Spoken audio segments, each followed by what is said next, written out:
অর্ধজাহানের খলিফা দিনের বেলা মানুষের বিচার করে, রাতের বেলা এলাকায় ঘুরে ঘুরে মানুষের জনগণের খবর নেয়। হযরত ওমর ঘুরতেছেন, এক সময় গিয়া দেখেন জঙ্গলের পাশে একটা ছোট্ট করে ঘরের মধ্যে আগুনের আওয়াজ দেখা যায়, আগুনের আলো দেখা যায়। হযরত ওমর কিনারায় গিয়া দূরত্ব বজায় রেখে একটু দাঁড়াইলেন, তাকায় দেখতেছেন এক বৃদ্ধা বুড়ি মহিলা পাত্রের মধ্যে পানি গরম করে আর পার্শ্বে বাচ্চাগুলো ঘুমিয়ে আছে। হযরত ওমর অপরিচিত অবস্থায় সালাম দিয়া বলেন, আম্মা জান, এই গভীর রাতে জঙ্গলের মধ্যে আগুন জ্বালায় কি করে? আম্মা জান বললেন, কে যুবক তুমি? বলে, আমি একজন আগন্তুক মুসাফির। কি চাও? বলে, আমি ঘুরে ঘুরে দেখি কারো কোনো সমস্যা আছে কিনা, উপকার করতে পারে কিনা। আল্লাহর বান্দি বুড়ি মহিলা ডাক দিয়ে কয়, ও যুবক, তুমি আর কি উপকার করবা? আমার একটু মনের দাবি শুনে নাও। আমগো দেশে নাকি ওমর নামের ব্যক্তি দেশ পরিচালনা করে। শুনে নাও রে যুবক, আমি এই ওমরের বিরুদ্ধে আল্লাহর দরবারে মামলা দায়ের করব।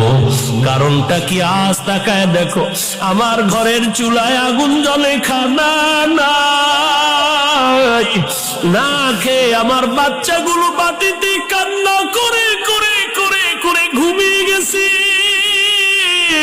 আমার পায়ের কিনারায় কাঁদে ওরা, খানা নাই, পেটে ক্ষুধা। আমি পানি গরম করে ওদের বলি, অপেক্ষা কর, খানা রেডি হচ্ছে। আমি ওমরের মতো বান্দা, আমাদের খবর নেয় না, বিচার দায়ের করব। এবার ওমর পরিচয়টা গোপন রেখে বললেন, আম্মা জান, দেখি কিছু করতে পারি নাকি। সোজা চলে গেলেন অর্থ মন্ত্রণালয়ে, গিয়া এক বস্তা আটা রেডি করিয়া, সাথে আছে এক ব্যক্তি, তার গোলাম আসলাম নামের পিএস। ওই গোলাম রে ডাক দিয়া কয়, আসলাম, আটার বস্তা আমি ওমরের মাথায় উঠাইয়া দাও। গোলাম আসলাম ডেকে বলেন, খলিফাতুল মুসলিমিন, আপনার মাথায় কেন আটার বস্তা দিব? আমি গোলাম, আমার মাথায় দেন।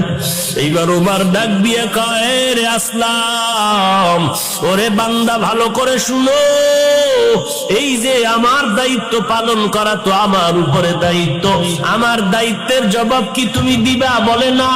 বলে, যদি তাই হয় তো আমার জবাব আমাকে দেওয়ার জন্য রেডি করে দাও, কারণ কিয়ামতের ময়দানে আসামির কাঠগড়ায় দাঁড়াতে চাই না। বাধ্য হইয়া গোলাম ওমরের মাথায় বোগাস আটার বস্তা যখন তুলে দিয়েছেন, খলিফাতুল মুসলিমিন, অর্ধজাহানের খলিফা, মাথায় বস্তা নিয়ে চলছেন গভীর রাত। বুড়ি মহিলার ঘরের কিনারায় গিয়া ওমর চোখের পানি ছেড়ে বলেন, আম্মা জান, আপনি ভেতরে চলে যান। এইবার মহিলা ভেতরে চলে গেল। ওমর নিজে আটা বের করিয়া, নিজে খামিরা বানাইয়া, ওমর নিজের হাতে রুটি বানানো শুরু করে দিলেন।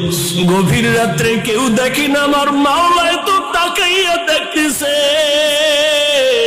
এগুলো কেমনে হয়? তাকওয়া থাকলে হবে, না হয় হবে না। ওমর নিজের হাতে রুটি বানাইয়া বানাইয়া এরপরে বললেন, আম্মা জান, আপনি রুটি খাবেন, সন্তানের রুটি খাওয়াবেন, বাকি আটা রেখে গেলাম, আবার শেষ হলে আবার খবর নেওয়ার জন্য আসবো। এই কথা বলে ওমর বিদায় নিবেন। যখন বের হলেন, মহিলা ডাক দিয়া কয়, ওরে যুবক,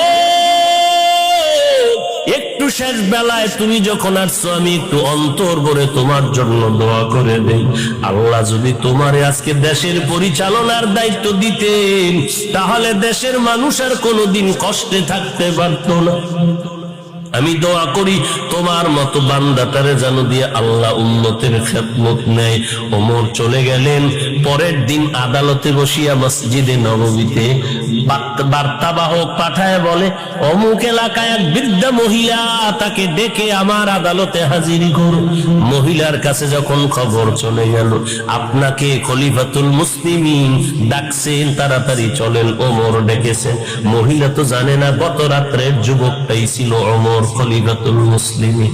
মহিলা ভয় পেয়ে গেল, গত রাতের ঘটনা কি খলিফাতুল মুসলিমিনের কাছে সেই যুবকটা বলে দিল নাকি আমার আজ ফাঁসি হয়ে যাবে। ভয় যখন ডাকছে, আমি তো ওমরের বিরুদ্ধে কত কথা কালকে বলেছি, আজ আমার বিচার না জানি হয়ে যায়। এইবার খলিফাতুল মুসলিমিন ডাকছে, হয়তো আমার বিচার হবে, ফাঁসি হয়ে যাবে। নিজেকে শেষ বিদায়ের মনে করিয়া সন্তানগুলোর থেকে কান্না করে করে বিদায় নেয় আর বলে, সন্তানেরা চির বিদায় দাও, গতকাল আমি খলিফাতুল মুসলিমিনের বিরুদ্ধে কথা বলেছি, আজ বিচার হবে। এদিকে ওমর অপেক্ষায় আছে। মহিলা হেঁটে হেঁটে হেঁটে হেঁটে খলিফাতুল মুসলিমিনের দ্বার প্রান্তে যখন এসে গেল, দরওয়াজা দিয়ে তাকায় দেখে গতকাল রাতের সেই যুবক দাঁড়িয়ে আছে। দেখিয়া ভয় পেয়ে গেল মহিলা। ওমর ডাক দিয়া কয়, মা কোনো ভয় নাই, কারণ আপনি তো আজকে অপরাধী না, অপরাধী তো আমি ওমর।